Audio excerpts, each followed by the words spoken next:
വളരെ ഗൗരവത്തിൽ അള്ളാഹുവിന്റെ റസൂൽ സല്ലല്ലാഹു അലൈഹി വസല്ലമ നമ്മുടെ സംസാരത്തിൽ ഉൾപ്പെടുത്തണമെന്ന് നിഷ്കർഷിച്ച ഏറ്റവും പ്രധാനപ്പെട്ട ഒരു പ്രയോഗമാണ് ഇൻഷാ അല്ലാഹ് എന്ന് പറയുന്നത്.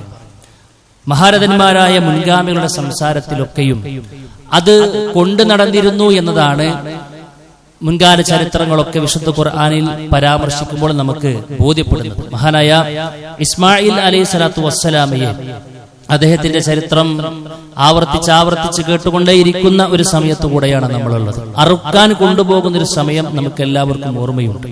ആ സമയത്ത് അദ്ദേഹം പറയുന്ന വാക്കിൽ നമുക്ക് കാണാം, സത്തജിദുനി ഇൻഷാ അല്ലാഹ് മിനസ് സ്വാബിരീൻ. അള്ളാഹു ഉദ്ദേശിക്കുകയാണെങ്കിൽ ഞാൻ ക്ഷമാലുക്കളിൽ പെടുന്നവരായിക്കൊണ്ട് നിങ്ങൾക്ക് കാണാമെന്നാണ്.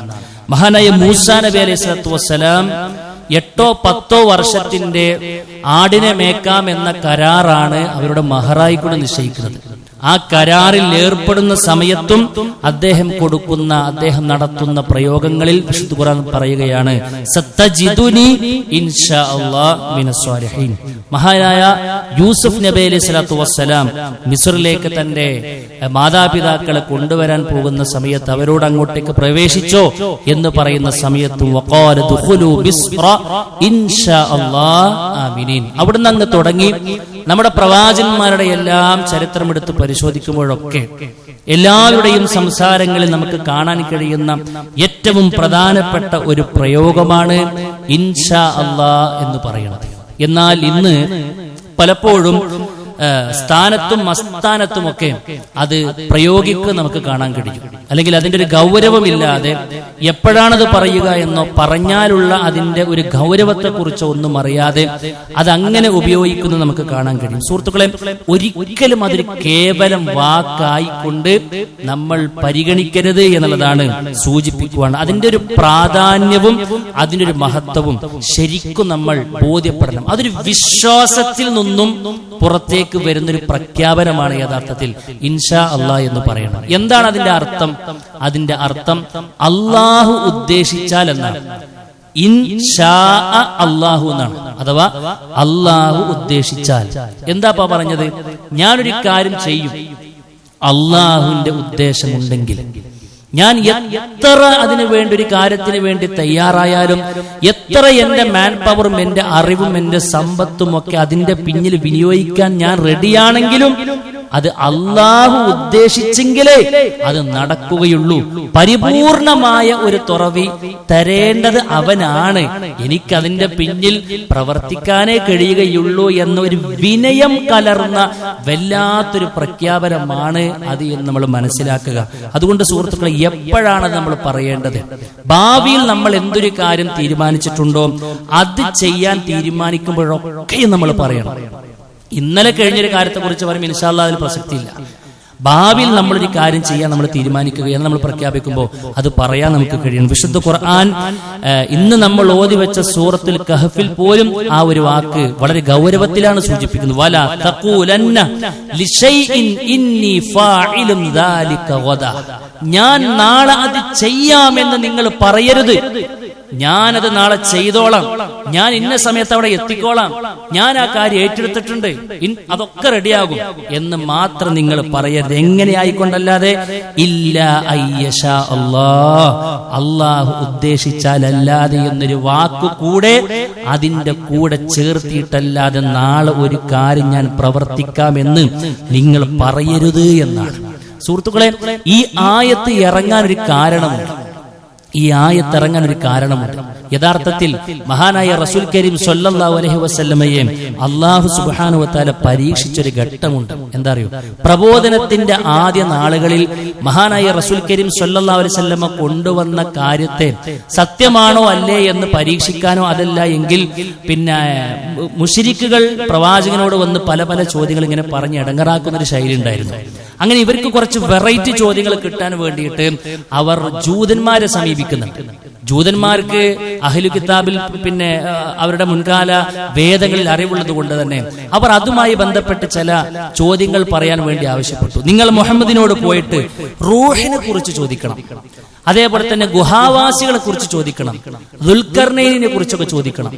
അത് ചോദിക്കുമ്പോൾ അതിന് അദ്ദേഹത്തിന് മറുപടി പറയാൻ കഴിയുന്നുണ്ടെങ്കിൽ നിങ്ങൾക്ക് ഉറപ്പിക്കാം അദ്ദേഹം സത്യസന്ധൻ തന്നെയാണ്, അദ്ദേഹം സാക്ഷാൽ പ്രവാചകൻ തന്നെയാണ് എന്ന് നിങ്ങൾക്ക് ഉറപ്പിക്കാമെന്നാണ്.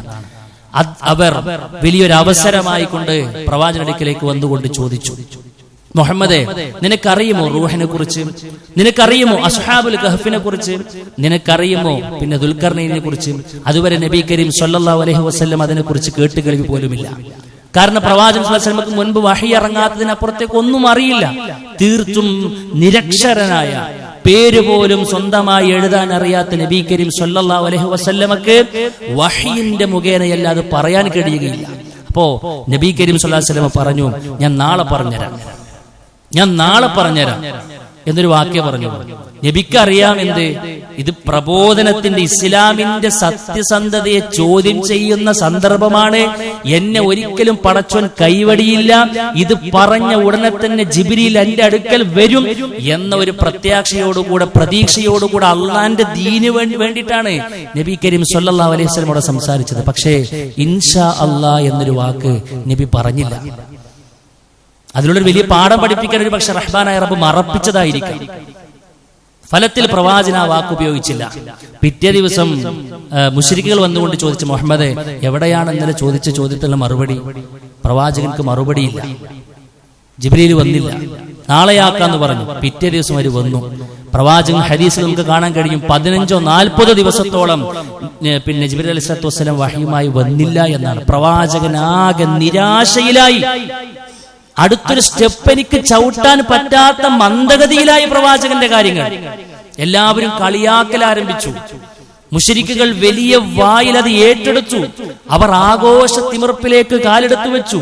അവർ പിന്നെ മൃഗങ്ങളെ പോലും അറുത്ത് പിന്നെ ആഘോഷം പങ്കിടുന്ന വേളയിലാണ് മഹാനായ ജിബ്രീൽ അലൈഹിസ്സലാത്തു വസ്സലാം വഹിയുമായി കൊണ്ട് ദിവസങ്ങൾക്കപ്പുറത്ത് വരുന്നത്.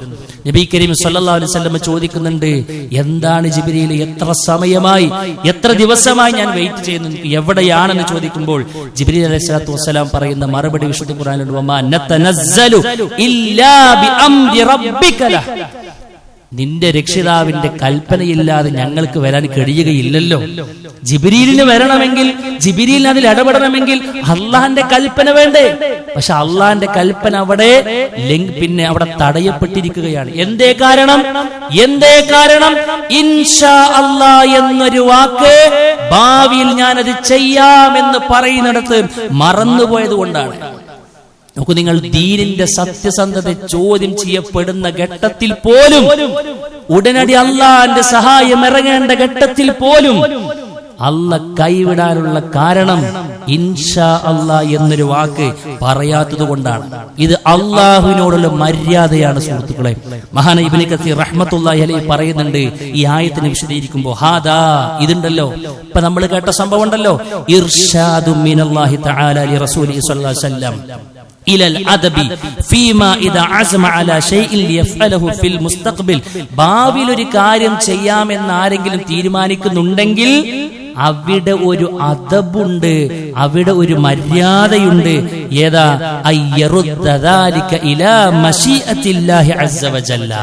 അതിനെ റഹ്മാനായ റബ്ബിന്റെ ഉദ്ദേശത്തിലേക്ക് അങ്ങോട്ട് മാറ്റി കൊടുക്കാൻ കഴിയണം. ഒരു കാര്യം തീരുമാനിച്ചിട്ടുണ്ടെങ്കിൽ അത് റഹ്മാനായ റബ്ബിന്റെ കൽപ്പനയുണ്ടെങ്കിൽ, അള്ളാന്റെ ഉദ്ദേശമുണ്ടെങ്കിൽ അത് നടക്കും, ഇല്ലേ അത് നടക്കൂല എന്ന അർത്ഥം, എന്ന ആശയം വരുന്ന ഇൻഷാ അല്ലാഹ് എന്ന വാക്ക് അവിടെ പറയുക എന്നുള്ളത് ഒരു മര്യാദയാണ് എന്നാണ്. ഈ വാക്ക് പറയാത്തതിന്റെ പേരിൽ വലിയ ഒരു ലക്ഷ്യം മുന്നിൽ കണ്ടിട്ട് മഹാനായ സുലൈമാൻ നബി അലൈഹി സ്വല്ലത്തു വസ്സലാം കാര്യം തീരുമാനിച്ചു. എന്താണെന്നറിയോ? മഹാനായ അബൂ ഹുറൈറ റളിയല്ലാഹു അൻഹു ഉദ്ധരിക്കുന്ന ഹദീസ് നമുക്ക് കാണാൻ കഴിയും. സുലൈമാൻ നബി അലൈഹി സ്വല്ലത്തു വസ്സലാം പറഞ്ഞൊരു പ്രഖ്യാപനം എന്താ? ഖാല സുലൈമാനു ലഅതൂഫന്ന ലൈലത അലാ 90 ഇംറഅതൻ. സുലൈമാൻ നബി അലൈഹി സ്വല്ലത്തു വസ്സലാമക്ക് 90 ഭാര്യമാരുണ്ട്. 90 ഭാര്യമാരെയും ഇന്നത്തെ രാത്രി ഞാൻ പ്രാപിക്കുമെന്ന് അദ്ദേഹം പറഞ്ഞു. എന്നിട്ട് അദ്ദേഹം പറഞ്ഞു, കുല്ലുഹുന്ന തഅതി ബിഫാരിസിൻ യുജാഹിദു ഫീ സബീലില്ലാഹ്. എന്റെ എല്ലാ ഭാര്യമാരെയും ഞാൻ പ്രാപിക്കും, അവരിൽ നിന്നെല്ലാം എനിക്ക് മക്കളുണ്ടാകും. എല്ലാവരും അള്ളാഹുവിന്റെ മാർഗത്തിൽ പോരാടുന്ന മുജാഹിദുകളായിക്കൊണ്ട് അവർ മാറുക തന്നെ ചെയ്യുമെന്നാണ്. പക്ഷെ ആ പ്രഖ്യാപിക്കും. ലക്ഷ്യം എത്ര നല്ലതാണ്! അള്ളാഹുവിന്റെ മാർഗത്തിൽ എനിക്ക് സന്താനങ്ങൾ ഉണ്ടാകണമെന്ന് കരുതിയിട്ടാണ് അദ്ദേഹം ആ പണിക്കൊരുങ്ങുന്നത്. പക്ഷെ പറയാൻ വിട്ടുപോയി ഇൻഷാ അല്ലാഹ് എന്നാണ്. എന്നിട്ട് ഹദീസ് നമുക്ക് കാണാൻ കഴിയും, ഫതാഫ അലൈഹിന്ന ജമീഅൻ, എല്ലാവരെയും അദ്ദേഹം പറഞ്ഞതുപോലെ ഭാര്യ ഭർത്തൃ ബന്ധം നടന്നു. ഫലം യഹ്മിൽ മിൻഹുന്ന ഇല്ല ഇംറഅത്തുൻ വാഹിദ, ഒരൊറ്റ സ്ത്രീ മാത്രമാണ് അതിൽ നിന്നും ഗർഭം ധരിച്ചത്. ആ കുട്ടിയാണെങ്കിലോ അംഗവൈകല്യത്തോടു കൂടെയാണ് പുറത്തേക്ക് എത്തിയത് എന്നതാണ്. ഒരു മുജാഹിദിന് ഉണ്ടാകേണ്ട, ധർമ്മസമരത്തിൽ ഏർപ്പെടാനുള്ള ക്വാളിറ്റികളൊന്നുമില്ലാത്ത ഒരെണ്ണത്തെയാണ് അല്ലാഹു സുബ്ഹാനഹു വ തആല കൊടുത്തത്. ഇത് പറയുമ്പോൾ നബി കരീം സല്ലല്ലാഹു അലൈഹി വസല്ലം ആദ്യ നാളുകളിൽ കേട്ട അല്ലാഹു സുബ്ഹാനഹു വ തആല പഠിപ്പിച്ച പാഠം മനസ്സിലാക്കിയ നബി കരീം സല്ലല്ലാഹു അലൈഹി വസല്ലം പറഞ്ഞു, ലൗ ഖാല ഇൻഷാ അല്ലാഹ്, അത് പറയുന്ന സമയത്ത് ലക്ഷ്യമെത്ര നന്നായിട്ടും ഈ വാക്ക് പറഞ്ഞിരുന്നെങ്കിൽ ലജാഹദു ഫീ സബീലില്ലാഹി ഫുർസാനൻ നജ്മഊൻ, അവർ എല്ലാവരും അല്ലാഹുവിന്റെ മാർഗത്തിൽ ജിഹാദ് ചെയ്യുന്ന നല്ല യോദ്ധാക്കളെ അദ്ദേഹത്തിന് ലഭിക്കുമായിരുന്നു എന്നാണ്. നോക്കൂ നിങ്ങൾ, ആ ഒരു പദം ഉപയോഗിക്കാത്തതിന്റെ പേരിൽ ലക്ഷ്യമെത്ര നന്നായിട്ടും കാര്യമില്ല എന്നതാണ് മഹാനായ റസൂൽ കരീം സല്ലല്ലാഹു അലൈഹി വസല്ലമ അവിടെ പഠിപ്പിക്കുന്നത്, അല്ലേ? നോക്കൂ നിങ്ങൾ, യഅജൂജ് മഅജൂജ് അന്ത്യനാളിന്റെ ഏറ്റവും പ്രധാനപ്പെട്ട വലിയ അടയാളങ്ങളുമായി ബന്ധപ്പെട്ട് പറയുമ്പോൾ ഇസ്ലാം പഠിപ്പിക്കുന്ന, നമ്മളെല്ലാവരും വിശ്വസിക്കേണ്ട ഏറ്റവും പ്രധാനപ്പെട്ട സംഗതിയാണ് യഅജൂജ് മഅജൂജിന്റെ ആഗമനം എന്നുള്ളത്. യഅജൂജ് മഅജൂജ് എപ്പോഴാ വരിക എന്നറിയും? എപ്പോഴാ വരിക? അവസാന സമയത്താണ് വരിക. പക്ഷെ ആ വരാനുള്ള പണി അവൻ ഡെയിലി എടുക്കുന്നുണ്ട്. എല്ലാ ദിവസവും അവന്റെ പണി നടക്കുന്നുണ്ട്. മഹാനായ റസൂൽ കരീം സല്ലല്ലാഹു അലൈഹി വസല്ലം പറയുന്നുണ്ട്, ഇന്ന യഅജൂജ വമഅജൂജ യഹ്ഫറൂന കുല്ല യൗമിൻ, എല്ലാ ദിവസവും അവരെ ബന്ധിക്കപ്പെട്ട ആ ഒരു ഭാഗം അവർ തുരന്നുകൊണ്ടേയിരിക്കുന്നുണ്ട്. അവരൊരു കെട്ടിൽ പിന്നെ അവരെ അടച്ചിരിക്കുകയാണ്. അവർ അതിങ്ങനെ തുരന്നുകൊണ്ടേയിരിക്കുന്നുണ്ട്. ഹത്താ ഇദാ കാദു യറൗന ശിആ അശംസ്, അങ്ങനെ അവസാനം പിന്നെ സൂര്യത്തിന്റെ രശ്മികൾ ഇങ്ങനെ കാണുന്ന, അഥവാ ഒരു മഗ്രിബിയോട് അടുക്കുന്ന സമയത്ത് അവർ പറയും, ഖാലല്ലദി അലൈഹിം ഇർജിഉ, നിങ്ങൾ പോയിക്കോളീം, ഫസനഹ്ഫിറുഹു വദൻ, നമുക്കിനി ബാക്കി നാളെ തുരക്കാമെന്നാണ്. ആ കെട്ടങ്ങോട്ട് പൊട്ടിയാലാണ് അവർക്ക് വരാൻ കഴിയുക. അപ്പൊ രാവിലെ മുതൽ വൈകുന്നേരം വരെ അത് പൊളിക്കാൻ വേണ്ടിയുള്ള അധ്വാനങ്ങളിലായിരുന്നു അവർ. അവസാനം എത്തുന്ന സമയത്ത് പറയും, ഇനി നിങ്ങൾ പോയിക്കോ, നമുക്ക് നാളെയാക്കാമെന്നാണ്. അവിടെ എന്ത് പറഞ്ഞില്ല? ഇൻഷാ അല്ലാഹ് എന്ന് പറയുന്നില്ല. അങ്ങനെ അവർ ഖിയാമത്ത് നാളിന്റെ അവസാന ഘട്ടം വരെയും വരികയാണ്. മഹാനായ റസൂൽ കരീം സല്ലല്ലാഹു അലൈഹി വസല്ലം പറയാണ്, പിറ്റേ ദിവസം രാവിലെ അവർ വരുമ്പോൾ ഫയുഈദുഹുല്ലാഹു അശദ്ദമാ കാന, ഇന്നലെ ഉണ്ടായിരുന്നതിനേക്കാൾ ശക്തമായ രൂപത്തിലേക്ക് അതിനെ അള്ളാഹു മടക്കിയിട്ടുണ്ടാകുമെന്നാണ്. അപ്പൊ എന്തായി? ഇതുവരെ എടുത്ത പണി മുഴുവനും ബാത്തിലായി. ഇനി അവർ ആദ്യം മുതൽ തുടങ്ങണം. അങ്ങനെ അവർ ആദ്യം മുതൽ വീണ്ടും തുടങ്ങും. അങ്ങനെ ദിവസങ്ങളും ആഴ്ചകളും മാസങ്ങളും വർഷങ്ങളും മേൽക്കുമേൽ കടന്നുപോയിക്കൊണ്ടേയിരിക്കും. അവർക്കൊരിക്കലും അത് പൊട്ടിക്കാൻ കഴിയുകയില്ല. അങ്ങനെ അവസാനമാകുമ്പോൾ അവർ പറയും, അവർ പറയും, ഇനി നമുക്ക് ഇൻഷാ അല്ലാഹു തആല, ഇനി നമുക്ക് നാളെ ബാക്കി നമുക്കത് തുരക്കാമെന്നവർ പറയുമ്പോൾ അവസാന ഘട്ടത്തിൽ അവർ പറയും ഇൻഷാ അല്ലാഹ് എന്ന്. ആ സമയത്താണ് അവർ ഇന്നലെ ആ പണി അവസാനിപ്പിക്കുമ്പോൾ ഏതൊരവസ്ഥയിലായിരുന്നു അത് ഉണ്ടായിരുന്നത്, അതേ അവസരത്തിലേക്ക് പിറ്റേ ദിവസം വരുമ്പോൾ അവർക്കത് കാണാൻ കഴിയുമെന്നാണ്. അന്നാണ് അവർക്കതുവരെ എടുത്ത പണിയുടെ ഫലം ലഭിക്കുക എന്നും ആ സമയത്താണ് അവർ പുറത്തേക്ക് വരിക എന്നുമാണ്. അതുകൊണ്ട് പ്രിയപ്പെട്ടവരെ, മഹാനായ റസൂൽ കരീം സല്ലല്ലാഹു അലൈഹി വസല്ലം നമ്മളെ പഠിപ്പിച്ച ഇൻഷാ അല്ലാഹ് എന്ന് പറയുന്ന വാക്ക് അതൊരു മഹത്തരമായൊരു ആദർശത്തിന്റെ പ്രഖ്യാപനമാണെന്ന് മനസ്സിലാക്കി എന്തൊരു കാര്യം ചെയ്യാൻ ഒരുങ്ങുമ്പോഴും, എത്ര നല്ല കാര്യത്തിന് വേണ്ടി ഇറങ്ങിയാലും, ചിലപ്പോൾ ഒരു പള്ളി ഉണ്ടാക്കാൻ വേണ്ടിയിട്ടായിരിക്കും നമ്മൾ പറയാ, എന്തൊരു നല്ലൊരു കാര്യത്തിന് വേണ്ടി നമ്മൾ പറയുമ്പോഴും ഞാനും ഇറങ്ങാം, ഞാനത് വരും, ഇന്നത് ശരിയാകും, ഇന്നത് ശരിയായിക്കോളും, നമുക്കണ്ട് ഇറങ്ങാം, ബാക്കിയൊക്കെ റെഡിയാകും. അങ്ങനെയല്ല പറയണ്ടത്. നമുക്ക് ഇറങ്ങാം, ബാക്കിയെല്ലാം ശരിയാകും ഇൻഷാ അല്ലാഹ്. ഞാൻ 10 മിനിറ്റ് കൊണ്ട് അവിടെ എത്തും. ഇൻഷാ അല്ലാഹ് ഞാൻ 10 മിനിറ്റ് കൊണ്ട് അവിടെ എത്തും എന്നല്ല പറയണ്ടേ, ഞാൻ 10 മിനിറ്റ് കൊണ്ട് അവിടെ എത്തും ഇൻഷാ അല്ലാഹ്. ചിലപ്പോൾ ഒരു മിനിറ്റ് കഴിയുമ്പോഴേക്കും റഹ്മാനായ റബ്ബ് പരീക്ഷിച്ചാലോ? നമുക്ക് പറയാൻ കഴിയോ? ഒന്നും പറയാൻ കഴിയില്ല.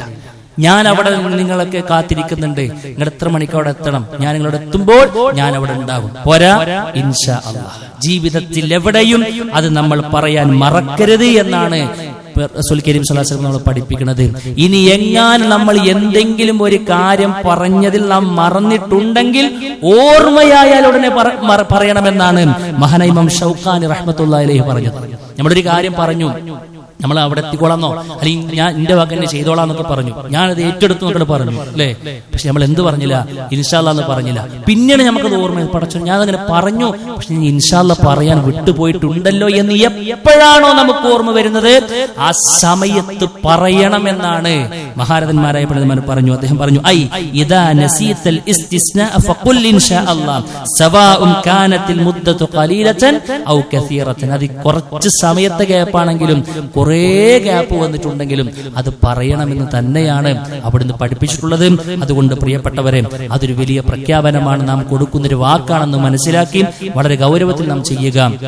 അത് പറയുമ്പോഴേ അതിന്റെ ഒരു പൂർത്തീകരണം അവിടെ നടക്കുകയുള്ളൂ. അത് പറയുക എന്നത് റഹ്മാനായ റബ്ബിന്റെ ഒരു മര്യാദയാണ്. തൊട്ടടുത്ത സെക്കൻഡിലുള്ള ഭാവിയെ കുറിച്ച് പോലും നമുക്ക് നമ്മുടെ കൈകളിൽ അല്ല അതുള്ളത് എന്ന വലിയൊരു പാഠമാണ്. അത് നമ്മൾ മനസ്സിലാക്കണം. അല്ലാമുൽ ഗുയൂബായ എല്ലാ ഗൈബിയായ കാര്യങ്ങളും അറിയിക്കുന്നത് റഹ്മാനായ റബ്ബാണ്. ഗൈബിയായ വിഷയത്തിൽ തൊട്ടപ്പുറത്തെ സെക്കൻഡിൽ നടക്കുന്ന ഒരു കാര്യത്തിലും നമുക്കൊരു റോളും ഇല്ല എന്ന വലിയൊരു പാഠം കൂടെ അതിലുണ്ട്. അതുകൊണ്ട് റഹ്മാനായ റബ്ബിലേക്ക് ഇത്തരം കാര്യങ്ങളൊക്കെ മടക്കി അള്ളാന്റെ റസൂൽ സ്വല്ലല്ലാഹു അലൈഹി വസല്ലമ സംസാര രംഗത്ത് നാം ശീലിക്കേണ്ട ഇത്തരം മര്യാദകളെല്ലാം കൂട്ടുപിടിച്ച് അതിന്റെ എല്ലാവിധ അനുഗ്രഹങ്ങളും ഇരു ലോകത്തും ആസ്വദിക്കുന്ന ആളുകൾ ഉൾപ്പെടാൻ വേണ്ടി നമ്മൾ പരിശ്രമിക്കുക. റഹ്മാനായ റബ്ബ് തൗഫീഖ് നൽകി അനുഗ്രഹിക്കുമാറാകട്ടെ. അഖൂലു ഖൗലി ഹാദാ അസ്തഗ്ഫിറുല്ലാഹ ലി വലക്കും വലിജമീഇൽ മുസ്ലിമീന വസ്തഗ്ഫിറു മിൻ കുല്ലി ദംബ് ഇന്നഹു ഹുവൽ ഗഫൂറുർ റഹീം.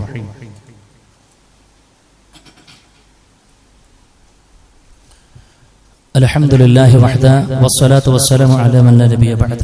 അല്ലാഹു സുബ്ഹാനഹു വ തആലയുടെ വിധികളും വിലക്കുകളും പാലിച്ചുകൊണ്ട് ജീവിക്കണമെന്ന് വീണ്ടും വീണ്ടും ഓർമ്മപ്പെടുത്തുകയാണ്. സുഹൃത്തുക്കളെ, ഒരു വിശ്വാസിയുടെ സ്വർഗ പ്രവേശനത്തിൽ നിർണായകമായ പങ്ക് വഹിക്കുന്ന ഇടമാണ് പള്ളികൾ എന്ന് പറയുന്നത്.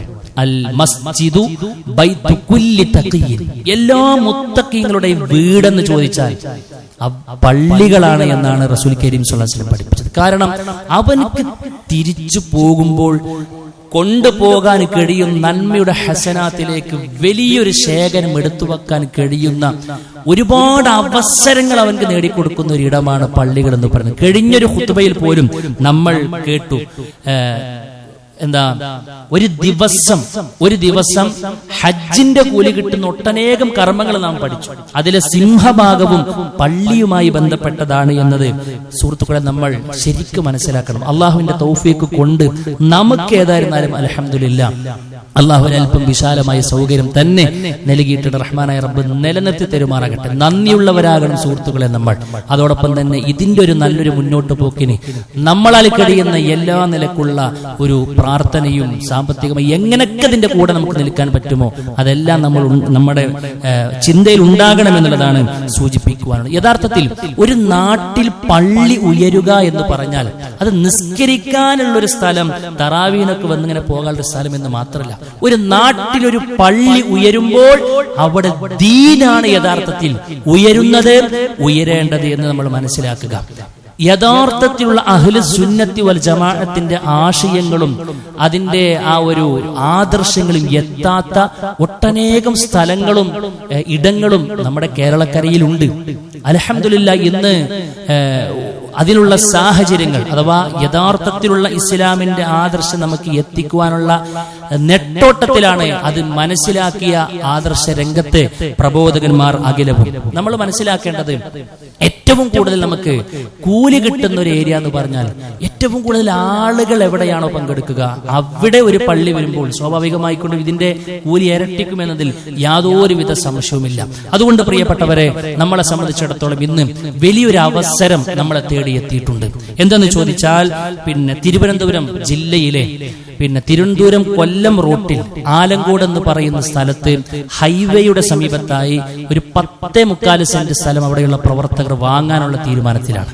നമ്മെ സംബന്ധിച്ചിടത്തോളം അറിയാം, ഹൈവേ എന്നൊക്കെ പറയുമ്പോൾ അനവധി ആളുകൾ, വ്യത്യസ്ത ദേശങ്ങളിൽ നിന്നുള്ള ആളുകൾ നിരന്തരമായി പങ്കെടുക്കുന്ന ഒരു സ്ഥലം എന്നുള്ള നിലയ്ക്ക് അവിടെ ഇൻഷാ അല്ലാഹ് യഥാർത്ഥത്തിലുള്ള അഹ്ലു സുന്നത്തി വൽ ജമാഅത്തിന്റെ കളങ്കമായ ആദർശത്തെ മിമ്പറുകളിൽ നിന്നും ആളുകൾക്ക് പഠിപ്പിക്കാൻ വേണ്ടി ഒരു പള്ളിയും സൗകര്യവും പിന്നെ ഉണ്ടാക്കണം എന്നുള്ള നിലയ്ക്ക് അവിടെയുള്ള ആദർശ രംഗത്തെ സുഹൃത്തുക്കൾ പിന്നെ പ്രത്യേകം തീരുമാനിച്ചിട്ടുണ്ട്. ഒരു ഹൈവേ എന്നൊക്കെ പറയുമ്പോൾ നമുക്കറിയാം, നാട്ടും പുറത്തൊരു സെന്റിന്റെ വില തന്നെ വലിയതാണ്. അവിടെ അവർക്കത് പള്ളിക്കായതുകൊണ്ട് തന്നെ ഒരു 17.5 ലക്ഷം രൂപക്കാണ് ഒരു സെന്റിന് വില ഇട്ടിട്ടുള്ളത്. ഏകദേശം രജിസ്ട്രേഷൻ ഫീസ് അടക്കം 2 കോടിയോളം രൂപയാണ് ആ 10 സെന്റ് സ്ഥലം അവർക്കൊന്ന് കൈമുതലാക്കാൻ വേണ്ടി മാത്രം ചെലവുള്ളത്. ഇനിയൊരു പള്ളി ഉയരണമെങ്കിൽ അതിക്ക് മീതയാണ് എന്നുള്ളത് വളരെ ഗൗരവത്തിൽ നമ്മൾ മനസ്സിലാക്കുകയാണ്. അതുകൊണ്ട് അവർക്ക് സാധാരണക്കാരായ പിന്നെ അങ്കുലി പരിമിതമായ ആളുകൾ മാത്രമുള്ള ഇടം എന്നുള്ള നിലയ്ക്ക് കേരളത്തിന്റെ വ്യത്യസ്തങ്ങളായ ഈ ആദർശത്തെ സ്നേഹിക്കുന്ന, ദീനിനെ സ്നേഹിക്കുന്ന, ഇതിന്റെ മഹത്വം അറിയുന്ന ആളുകളുടെ മുമ്പിലേക്ക് അവർ വരികയാണ്. അല്ലാഹു സുബ്ഹാനഹു വ തആലക്ക് വേണ്ടി, മാർഗത്തിൽ വേണ്ടി സുഹൃത്തുക്കളെ ഒരു പള്ളി ഉയർത്താൻ, ആ പള്ളി അവിടെ വരുമ്പോൾ എന്തൊക്കെ നന്മകളാണ് അതിനെ തുടർന്ന് റഹ്മാനായ റബ്ബ് അതിലൂടെ ഉദ്ദേശിച്ചുള്ളത് നമുക്ക് പറയാൻ കഴിയുകയില്ല. എത്ര പേർക്കാണ് ഒരു പക്ഷെ അവിടെ ഹിദായത്ത് ലഭിക്കുക എന്ന് പറയാൻ പറ്റൂല. ഒരു പക്ഷേ അവിടെ നടക്കുന്ന ഒരു ഖുത്ബ റെക്കോർഡ് ആയ ഒരു യൂട്യൂബിലോ സോഷ്യൽ മീഡിയയിലൊക്കെ പോകുമ്പോൾ അതൊരു 1000-ങ്ങളും 10,000-ങ്ങളും ഒക്കെ കേൾക്കുമ്പോൾ ആർക്കാണ് റഹ്മാനായ റബ്ബ് തൗഹീദ് കൊടുക്കാന്ന് പറയാൻ പറ്റൂല സുഹൃത്തുക്കളെ. അതുകൊണ്ട് എന്താ അറിയോ, നമുക്ക് എന്തെങ്കിലും കഴിയോ, നമുക്ക് കാര്യമായിട്ട് അതിലെന്തെങ്കിലും വെക്കാൻ കഴിയുമോ, അത് ഉണ്ടാക്കേണ്ട ഒരു സന്ദർഭത്തിലാണ് നമ്മൾ ഉള്ളത്. ഒരു സ്ക്വയർ ഫീറ്റിന് ഏകദേശം 4175 രൂപയാണ് അവർ കണക്കാക്കുന്നത്. അതുകൊണ്ട് പ്രിയപ്പെട്ടവരെ, ഇന്ന് നമ്മുടെ പള്ളിയുടെ പുറത്തുള്ള സൗകര്യം, ഇന്നത്തെ നമ്മുടെ കളക്ഷൻ അവർക്ക് വേണ്ടിയാണ് നമ്മൾ കൊടുക്കുന്നത്, അല്ല നമുക്ക് വേണ്ടിയാണ്, നമുക്ക് ഓരോരുത്തർക്കും വേണ്ടിയാണ്. നമ്മുടെ ഖബറിലേക്ക് നല്ലൊരു ഓഹരി കൊണ്ടുപോകാനുള്ള വലിയൊരു അവസരത്തെ നല്ല നിലക്ക് നമ്മൾ അതിനെ ഏറ്റെടുക്കണം എന്നുള്ളതാണ് എന്നോടൊന്ന് പോലെ സൂചിപ്പിക്കുവാനുള്ളത്. റഹ്മാനായ റബ്ബ് അള്ളാഹുവിന്റെ ദീനിനു വേണ്ടി മരിക്കുവോളം സേവനങ്ങൾ ചെയ്യാൻ, അത് സാമ്പത്തികമായി കൊണ്ടാകട്ടെ, ശാരീരികപരമായി കൊണ്ട്, മാനസികപരമായി കൊണ്ടാകട്ടെ, എങ്ങനെയാണെങ്കിലും അങ്ങനെ ഇതിന്റെ കൂടെ നിൽക്കുവാനും എല്ലാ സംരംഭങ്ങളിലും അള്ളാഹുവിന്റെ ദീന് എവിടെയെല്ലാം ഉയർന്നു വരുന്നുണ്ടോ അവിടങ്ങളിലെല്ലാം എന്റെ ഒരു ചെറുതെങ്കിലും ഒരു വിഹിതമുണ്ട് എന്ന് ഉറപ്പുവരുത്താനുള്ള ഒരു സ്വാർത്ഥത മനോഭാവം അള്ളാഹുവിന്റെ ദീനുമായി ബന്ധപ്പെട്ട് നമുക്ക് എല്ലാവർക്കും വേണം. അതുകൊണ്ട് ഒരു അവസരത്തിന്റെ ഒരു മഹത്വം മനസ്സിലാക്കി ഇൻഷാ അല്ലാഹ് ആ പള്ളിയുടെ കളക്ഷന് വേണ്ടി നമ്മൾ പരമാവധി സഹകരിക്കണം എന്നുള്ളതാണ് സൂചിപ്പിക്കുവാനുള്ള. അല്ലാഹു സുബ്ഹാനഹു വ തആല അള്ളാഹുവിന്റെ ദീനിൽ അടിയുറച്ചു നിൽക്കുവാനും അതിന്റെ പ്രചാരകരാകുവാനും അള്ളാഹുവിന്റെ ദീന് എവിടെല്ലാം ഉയർന്നു വരുന്നുണ്ടോ അവിടങ്ങളിലെല്ലാം നമ്മുടെ ഒരു ഓഹരിയും കാത്തു സൂക്ഷിക്കുന്ന ഒരു വിശാലമായ മനസ്സുള്ള യഥാർത്ഥ മുവഹിദുകളിൽ, മുഖ്മിനുകളിൽ നമ്മെല്ലാവരെയും ഉൾപ്പെടുത്തി അനുഗ്രഹിക്കുമാറാകട്ടെ. അല്ലാഹുവേ, അറിഞ്ഞും അറിയാതെയും വന്നു പോയിട്ടുള്ള ചെറുതും വലുതുമായ മുഴുവൻ തെറ്റുകളും കുറ്റങ്ങളും വിട്ടുപുറത്തു മാപ്പാക്കി തരണമേ റഹ്മാനെ. അല്ലാഹുവേ, ഞങ്ങൾക്ക് മുമ്പ് മരണപ്പെട്ടു പോയിട്ടുള്ള ഞങ്ങളുടെ മാതാപിതാക്കൾ, കൂട്ടുകുടുംബക്കാർ, ആദർശ ബന്ധുക്കൾ എല്ലാവരുടെയും ഖബറുകൾ വിശാലമാക്കി കൊടുക്കണമേ റഹ്മാനെ. നാളെ അവരെയും ഞങ്ങളെയും നിന്റെ ജന്നാത്തിൽ ഫിർദൗസിൽ ഒരുമിച്ച് കൂട്ടി അനുഗ്രഹിക്കണമേ റഹ്മാനെ. അറിയുന്ന, പഠിക്കുന്ന, മനസ്സിലാക്കുന്ന കാര്യങ്ങളൊക്കെ അടുത്ത സെക്കൻഡിൽ തന്നെ ജീവിതത്തിന്റെ ഭാഗമാക്കുവാനുള്ള വിശാലമായ തൗഫീഖ് റഹ്മാനായ റബ്ബേ ഞങ്ങൾക്ക് എല്ലാവർക്കും നൽകി അനുഗ്രഹിക്കണമേ റഹ്മാനെ. അല്ലാഹുവേ, രോഗം കൊണ്ടും കടം കൊണ്ടും മറ്റു പല പ്രയാസങ്ങളെ കൊണ്ട് ഒരുപാട് ദുരിതങ്ങൾ അനുഭവിക്കുന്ന ഒരുപാട് സുഹൃത്തുക്കൾ, സഹോദരിമാരെല്ലാം ഉണ്ട്. അല്ലാഹുവേ, അവരുടെ എല്ലാവിധ പ്രയാസവും ദൂരീകരിക്കണം റഹ്മാനെ. അവരുടെ ഹലാലായ മുറാദുകളെ നീ നടപ്പിൽ വരുത്തി കൊടുക്കണം റഹ്മാനെ. അല്ലാഹുമ്മ ഗഫിർ ലിൽ മുഅ്മിനീന വൽ മുഅ്മിനാത്ത് വൽ മുസ്ലിമീന വൽ മുസ്ലിമാത്ത് വൽ അഹ്യാഉ മിൻഹും വൽ അംവാത്ത് ഇന്നക മുജീബു ദഅവാതി യാ ഖാദിയൽ ഹജാത്ത്.